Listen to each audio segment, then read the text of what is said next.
Ito si Jinji natutulog sa paanan. Siya yung nakaharang para hindi mahulog si Jana. Tapos ako dun sa pwesto ko. Tapos si Jana. Tapos si Jek.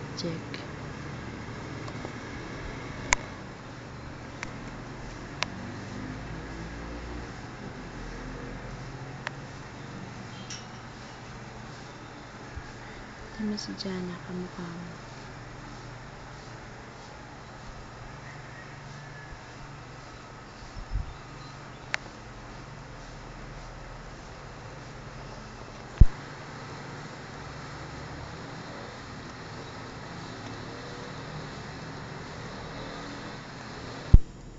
Yung altar natin, tapos yung mga toys, madilim, maayos yan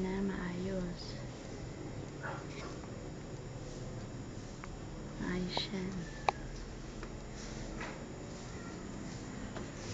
Ang set natin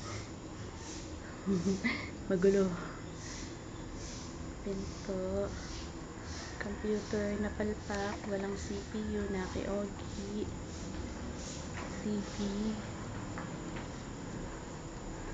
piano, table, kwarto ni Archie. Ganun pa rin ang bahay natin, wala pa rin pinagbago, pero makintab ang sahig. Oh, makintab. Tignan mo, makintab yan. Oh, wala ka, makintab ang sahig namin ngayon. Oh, ang mesa, may pandesal, towel ko, naghilamos ako. Ang ref, ayun pa rin, lahat to.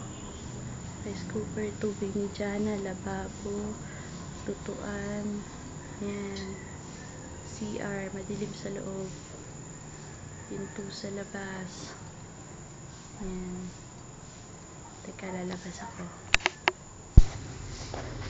Yan, may langka. Ito yung kinikwento ko sa yung nagalit si Manong at pinitato na manya daw yan.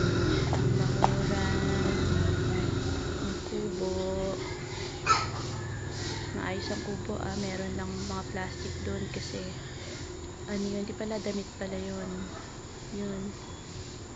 Bakura natin, ganun pa rin, malinis ang bakuran ha, tingnan mo, papokus ko. Oh yan, malinis ang bakuran ha, kasi may nagwawalis. Sinining. Ang lovebirds, tinakpan ni Jinjin. Kasi umulan kagabi. May itlog daw yan ngayon. Hindi ko naman tinitingnan. Takot ako sa ibon.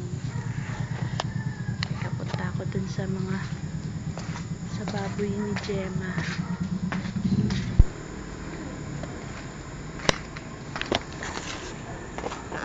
Ito. Oink. Oh, malalaki na.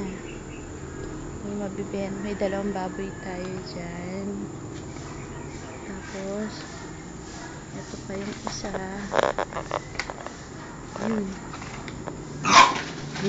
Dami. Kotse natin, nakakumot. Yan, si Astig, makinta, bagong linis ni Archie. Nakakumot yan. Bibili pa lang ako ng cover. Ay, ito na pala si Gemma. Ito si Gemma, tsaka asawa niya, Copre. Ayun. May asawa niya, laki na.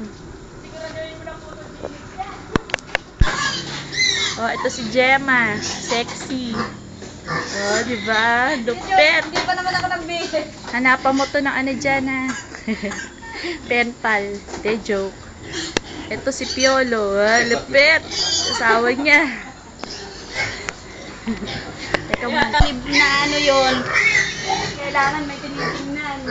Oo nga. Para malibang.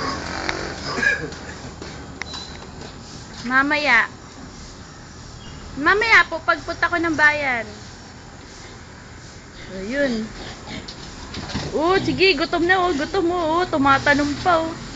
Mga anak ni Gemma. Ayan. Meron pa dito. Panganay. 3. Triplet. Ayan. Malalaki kasi yan. Hello, tawa ka, tawa dun. Ito si Astig. Gininaw yan kagabi kaya nakakumot. Ayan. O yan ha, nakakumot yan. Bibili ko pa lang yan ng cover. Kaya magpadala ka.